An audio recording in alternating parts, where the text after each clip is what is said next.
Animals throughout history have been a very important role in the lives of humans, from Egypt when they're considered gods to nowadays when they're considered children. I know many people that consider their animals their children and will sacrifice everything, including their lives, for them. I actually grew up with an intense love for any animal that existed, whether it was the little tiny rats growing in my barn or horses or cows or pigs.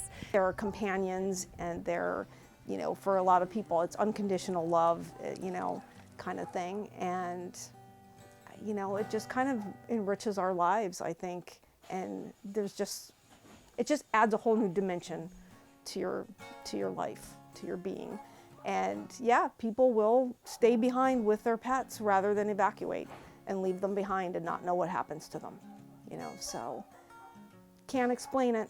It's just that bond, and it's well documented. So it is what it is. Why do you do anything? Animals have always been my anchor to the world. Knowing that I was important to my horse's well-being anchored me, and I just have always felt that way. Caring for horses just defines my day. It starts in the morning, it ends when the sun goes down, and that was just my first thought with the fire, was all the animals that needed help. There's been some recent studies, at least with dogs. Dogs have been the longest domestic species that we have co-opted, essentially dating back maybe 12,000 years. The information that we're getting now, the artificial selection that happened where we were picking traits about dogs over those thousands of years also may have altered us as well. Dogs shouldn't be seen as just another species that is independent of us. We've had a long relationship with that species in itself. Whether it's true of cats, I think if you were to ask a cat owner, they would probably say that there's a similar bond that exists. Many of us have close affinity with our pets, sometimes more than humans. And that may be an individual thing, but there may be something that goes beyond that, such as what's been studied. And some people don't have human families, and pets become their human families. And as such, who are we to tell those people that their family is less meaningful than one composed of just humans? For me, my animals are like my children. They are a part of my family. I love them. I would do probably anything for them. We had 2 cats in our home. They were totally indoor cats. They never went out of the house. And I knew that they would run from anybody, so it wasn't like I could really send anybody to the house, because they were the kind of cats that hid. And at that time, NAVDAG wasn't able to get to many places because the fire was just burning so out of control, like an inferno. So I was up at 5 a.m. and I had already noticed that something just wasn't right. The skies didn't look right. I thought maybe we had a storm coming in. And honestly, I didn't think anything of it. So grabbed my stuff, headed off to work, was walking towards PAC, where I teach in the mornings at 8 a.m. And above the entire building, there was a huge plume of smoke. And I started realizing, oh gosh, this is not a storm. We've got a fire somewhere. I was getting ready to go to work, and I got a call from Paradise, from Jen, their animal control officer.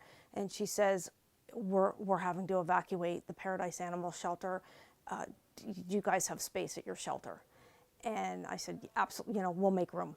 Just bring your animals down. Just, don't even think about it. Just bring them down. And so I ended up calling the staff and saying, hey, everybody get to work now. We've got to make space for these animals coming in, and calling our animal control officer, just kind of putting her on alert in case we needed to go up there and transport animals down. Fortunately, they were able to bring all their animals down at once, and we didn't have to help with transport, but it was kind of like one of those all hands on deck now kind of thing. So working together in a task force to support the animals in the community is where NAVDAG and Butte County Animal Control partner up. NAVDAG, North Valley Animal Disaster Group, is highly trained and works very closely with Butte County Animal Control. So when this disaster became active and we initiated, NAVDAG works side by side with animal control. So it is basically a joint operation where the ultimate decision falls under animal control, but the manpower and the expertise fall with NAVDAG. It was the 8th of November. I got a call from my best friend, Bennett Josiason, and he said, hey, my class is canceled and I don't really have much to do. If you're not doing anything, I was gonna come up. So he came on up to my house that morning and we're just hanging out. About 9:30, I get a call from my mom, and she's flipping out, wondering what's going on, wondering if my best friend Hunter was okay, and and I'm sitting right next to him, so I'm like, well, yeah, he's sitting right here next to me. And when she found out I was in Paradise, of course she wasn't happy about that and was telling us to get out of there.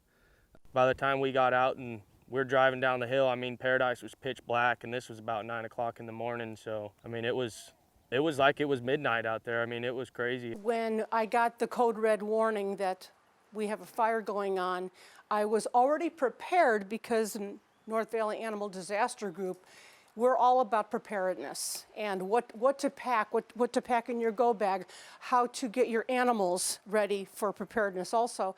Our mission is to provide education to the community and provide assistance to local agencies to provide evacuation and sheltering during disasters.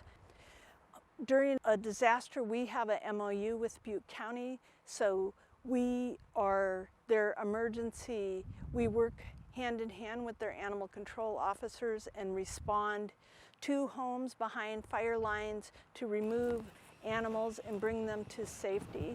I took off from my office in Orville and head up to my house, got up there about 9:20. When I got to my house, the fire was on my back fence, and I had about 5 minutes in my house, enough to get a change of clothes and the animals in my house out, and spent the next 2 hours through traffic trying to get out of Paradise area, driving through fire. And then I started my job as a first responder in the animal realm.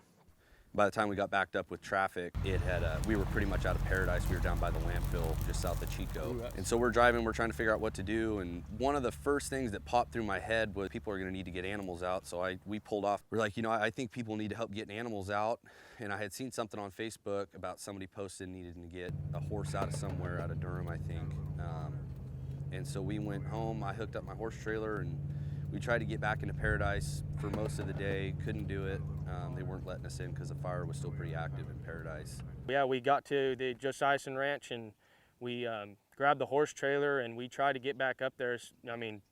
20 minutes after we got to the bottom of the hill, we're at the bottom of the hill again trying to get back up there, and they wouldn't let us that day, so we were grabbing horses where we could and moving them where we could that night until they let us back into the fire the next day. And pretty much the next 9 days was us up in Paradise getting horses out and animals, dogs, cats, goats, llamas. Anything you could think of is pretty much how the next 9 days went. There were a lot of people involved, a lot of organizations. Everyone wanted to be up there supporting people. The unfortunate part of that is sometimes help is not help. And when you're working with large livestock, it's a very unique skill set that you have to have practiced, especially when you're working in a crisis situation. You can actually end up causing more harm to yourself and to the animal if you don't have experience working with them. There is so much about horses that really can't be taught. There's a lot that can be taught, but there's a lot that can't. You can tell somebody how to put on a halter, but until they put on the halter, they really don't know. And until they teach somebody else how to put on the halter, they really don't know. So we were trying to catch loose animals and trying to get halters on horses that we didn't even know if they've ever had a halter on before. So it was definitely an interesting gig. By Friday morning, I realized there was little that we could do in terms of animal rescue, because NAVDAC, they have a very concrete plan and they have a specific way of doing things, and they had it under control. We've had fires in the past. We had the dam evacuation last year, and all of that went great because we have that training, we have that preparedness. This was on a magnitude that I don't think, it doesn't matter what you do, I don't think you could be prepared for it.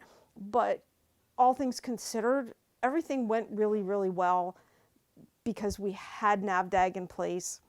We have a system. We do trainings. NAVDAG does annual trainings. A lot of our staff trains with NAVDAG. And one of the things I do for NAVDAG is I answer the hotline. And the hotline started ringing at 8 a.m. for people calling about needing help to evacuate their animals. And my partner came to wake me up to tell me Paradise is on fire. And so for the next 4 hours, I took a constant stream of panic calls from people who were at work, not able to get home to get their animals, from people who were here in Paradise saying they had horses that were loose and could somebody come help. People call in to our hotline and request that we get their horses, their cats, their dogs, whatever, any kind of animal, lizards, fish, you name it, we get them all. As a first responder in the animal realm, we are tasked to provide shelter and support for all the animals that are affected in the fire, as well as have evacuation teams that are highly trained and qualified to go into the fire areas and remove any animals that are trapped or injured or suffering in there.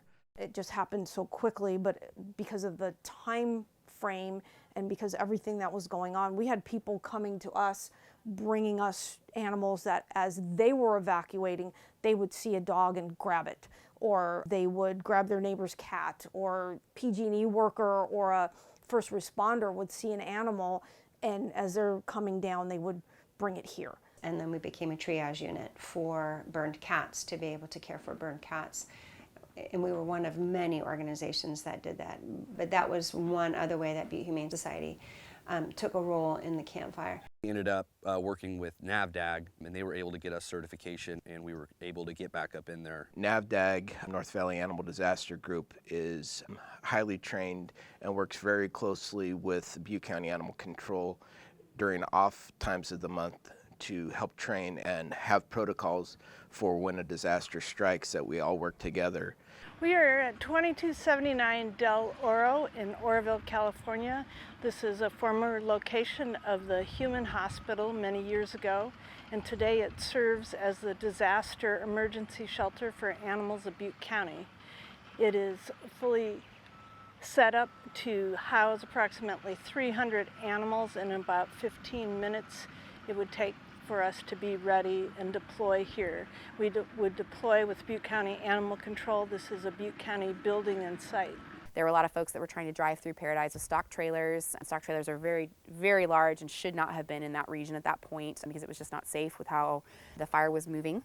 And we were using smaller horse trailers that could take 2 or 3 animals at once, and so they're just a little bit easier to maneuver in the middle of a crisis. The purpose of a lily pad is that we can take volunteers that don't have the training to go behind fire lines, and they might have larger vehicles, so like they would sit at a roadblock and wait for the evacuation teams to bring animals to them.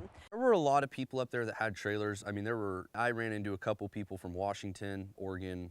There was one group from Nevada. The group that I was kind of in charge of, there was 5 of us, me included, and we all had 2 horse trailers, so we could haul out 10 horses at a time. I'd have my dispatcher call me. We'd go to one address, get however many animals, horses, whatever they had there, then we'd go to the next one. And when we were full, we'd come back down to the bottom of the hill, and we'd have transports that would take the horses from us and run them either to wherever they had large animals or small animals. They went up north of Chico. 15,000 homes were destroyed, and tens of thousands of people were displaced and their animals. So a conservative estimate would be anywhere between 15 and 20,000 animals plus had also been displaced. So we had a very small fire in, I think, July here in Chico. And it was right on the very outskirts of Chico, right near Bidwell Park. And that made me think, you know, what would happen if we here in Chico had an incident? What would we do? How could we house animals? Now, at that time, I talked to NAVDAG because we work with them and we know them really well. And I talked to them and they said, you know, they would definitely, you know, help us out if there was an incident here in the city. But then I also kind of reached out to the city because we're part of the city, and I basically said, hey, what would happen if we had to evacuate this animal shelter? and where would we take those animals, or where could we set up a temporary shelter for residents of Chico if they were displaced. So that got us talking within the city itself, and I was able to talk to the manager of the airport, and I went out and I talked to her, and so we talked about different scenarios and how we could utilize the space at the airport for a temporary animal shelter. So the nice thing was, when this incident actually happened and Butte County contacted me and said, is there a place in Chico that we can use, because the access to Oroville is blocked, so people coming down Skyway had no way to get into Oroville to their temporary shelter. We were able to kind of connect them right away with the airport, and since we kind of had already had that discussion, the airport was like, yeah, absolutely, you can use space out here, to open up a temporary shelter. So that's kind of how that worked out. The question of disaster preparedness is one of great importance. I always say that disaster preparedness saves more lives than any evacuation team ever will. The more you are prepared to respond in the situation, you as a person, or you as a animal response team, or you as a government, the more you are prepared and the more that you have practiced your plans, the better that your results are ever going to be. I would say that probably the biggest thing about the loss of life is that often we focus on the human loss of life, which is actually significant, but often overshadowed from that is the loss of loved ones in the forms of pets. Some people, their only family are their pets, and the loss of those pets is a significant loss to those families. So during the actual recoveries and the search for human remains, efforts were made by the Human ID Lab to actually identify pet remains as well. And so I volunteered for a bit of time on that aspect of the project, and we spent efforts to try to bag and identify those remains so that homeowners could figure out whether their pet had survived or not. I mentioned our cats, Simon and Jasmine. We have yet to find any evidence that they were here. A small animal that perishes in a fire, there might not be, especially something this hot, other than a black mark. But because of the destruction of the house, it was near to impossible to know if they were here or not. When I walked through with animal control, I came up with a part of the evac team, and we looked, and the animal control officer was encouraging that, well, you can see the glass here. This was a sliding glass door, and she said, well, you never know, because it blew out, that the cats could have gotten out in that. And unfortunately, we have searched all the websites, and obviously I was at the shelters, and we were not able to locate them at this time. For me, I think the hardest part, because in the very, very beginning, from the start, we would take lost pet reports. People would come down and they say, I had to evacuate, I had to leave my cat behind. I'm hoping the cat's here. So we would, and if the cat wasn't here, we'd have them fill out a lost cat report. We literally had 3 2-inch binders of lost cat reports. We housed at our shelters over 4,000 animals and 30 different species of animals within our care. I think it's hard. I think that every animal species has to be managed differently. That's one of the things that I talk a lot about in Chico State, is understanding that a cat is not the same as a dog is not the same as a pig or a horse, or the variety of animals that we saw up there. And the more experience you can have with different animals, the better. It kind of gives you a unique handling experience, and just understanding for your animal, its temperament, your location in the region, how can you kind of prepare yourself? And whether that looks like having a go bag, that looks like having animals that are trained prior to an emergency. One of the things we always recommend is having animals that are used to getting loaded up into a trailer, or are used to getting handled by people they don't know, because you can't teach those skills in a crisis. When the fire happened, That afternoon with my horses, I just thought, oh my gosh, what are we going to do with all of these horses coming off the hill with no equipment? So I started gathering up halters and called a lot of my friends in the pony club to say, let's do something. And the word went out from everybody to the other pony clubs across the state, and donations began flooding in from Southern California, from Oregon, from Washington, from Canada. What we started on that Friday, on the 9th, was the Butte Humane Society Campfire Pet Food Pantry. And within 24 hours, we were just being inundated with calls from people all over the state and country saying, how can I help? And so our warehouse, as part of this building, is not big, but we created a pet food pantry and we started receiving donations, kitty litter, dog food, cat food, crates, bedding, leashes, anything that you need for basic care for animals. And we started that within 24 hours of the fire starting, and immediately we just had a flood of people coming that were displaced and they didn't get their things that they needed for their animals. When we started to get animals in from the fire, we had binders on our front desk. People could come in, we had a binder full of all the cats that came from the fire. So people could just look through that binder and say, oh, that kind of looks like my cat, can I go look at it? Once we bring our animals to the shelters, such as Gridley, Fairgrounds, the livestock, the animals are taken care of by our specialized team there. Many owners of the animals come back right away if they have their situation already figured out, but otherwise we can shelter the animals. Little by little, the animals start filtering out. People are finding other places to shelter their animals. And I believe it was January 28th was the last day of our shelter in Gridley. We still had some chickens and a couple of horses, and people figured out by then what they could do with their animals. We're all pet owners, so we know how important that bond is and that connection. So it's always, for us, our primary goal is to get those animals back where they belong. And so for us, that's like the ultimate, right? For us, that's like almost like the ultimate high is like, getting the animals back home and seeing that reunification. Not just, the people are happy, but you see the pets are happy. Cats that are shut down and they're hiding in their cage and they're just kind of hunched over in the back of their cage and not really responsive. And their owner comes and all of a sudden they're talking and they're purring and they're, that that's their person. So that's amazing just to see that, on both sides. They're super happy to, be reunited. So that's really kind of what keeps us going day in and day out. Here in animal control is I get to be a voice for the animals.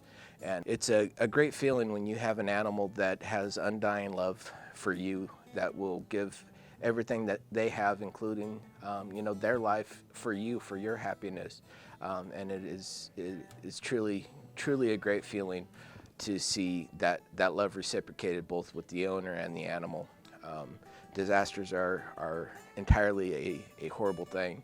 At the same time, your 24-hour days, your 7 days a week, the amount that you're pushing yourself to take care of these animals is all worth it for the 10 seconds when you get to see the face of this owner when he gets reunited with his animal that he's been gone for and missed for, a period of time. And knowing that you were able to go get that animal out of that bad area and or to house that animal while the owner was trying to get things taken care of in their life, because they may or may not have lost their home. At least they've been displaced in an uncomfortable position and maybe sleeping on somebody's couch. You know that you're taking care of that animal, you're providing it the best care, and to see that interaction with that owner is, it makes all your blood, sweat, and tears worth it. That 10 seconds of joy, it just makes it all better.